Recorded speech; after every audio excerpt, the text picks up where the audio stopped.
அளவுன்றது அளவா பேசுங்க, ஆமா அளவா சாப்பிடுங்க. ஒரு அளவா ஒரு பொருளை உருவாக்கும் போது கூட அந்த பொருளுக்கு உருவாக்கத்து ஒரு அளவு இருக்குது. ஒரு நீ உணவை சாப்பிட்றதுக்கு ஒரு அளவு இருக்குது. ஒரு சொல்றதுக்கு ஒரு அளவு இருக்குது. உண்மைதானே? அளவு மிஞ்சும் போது தான் அதோட வீரியம் மாறிடும். ஆனா அளவா இருக்கும்போது எல்லாருக்குள்ளயுமே அது ஒரு சூழலை சூப்பராக கரெக்டா இருக்கும். உண்டாக்கும். இதெல்லாம் சொன்ன அளவுக்கு மிஞ்சினால் அமிர்தமும் நஞ்சு. இப்ப அமிர்தம் தானே, அளவு மீறி சாப்பிட்டா நல்லது தானே, ஒரே ஒரு கண்டென்ட். உண்மைதானே? இல்ல தான். இப்ப ஏன் அந்த வார்த்தை? அப்ப அளவுன்றது என்ன? அளவுன்றது மூலத்தை குறியுது, அளவுன்றது முடிவை குறியுது, அளவுன்றது உன் ஏற்றத்தாழ்வை விட்டு நீங்கி நடுநிலையா நிக்க வைக்குது.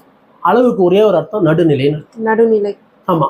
ஏன்னா அளவோட மெயினான பொருள் இப்ப நீங்களே பண்ணலாம். ஒரு இடத்துல இருக்கு. இப்ப நம்ம முதல்ல இருக்கும் போது இப்ப நம்ம வெயிட் எடை வச்சுக்கலாம். முதல்ல பார்த்தா 2 பக்கம் தட்டு கட்டி மேல ஒரு நேர்முள் இருக்கும், அதுக்கு மேல ஒரு நேர்முள் நிற்கும். ஆமா பார்த்துருக்கீங்கல்ல? இது யூக்ளைஸ் ஆனா அது ஈக்குவலன்ஸ் ஆமா ஆகும். அது வந்து ஒரு சென்டர் பாயிண்ட் வந்து நிக்கும்.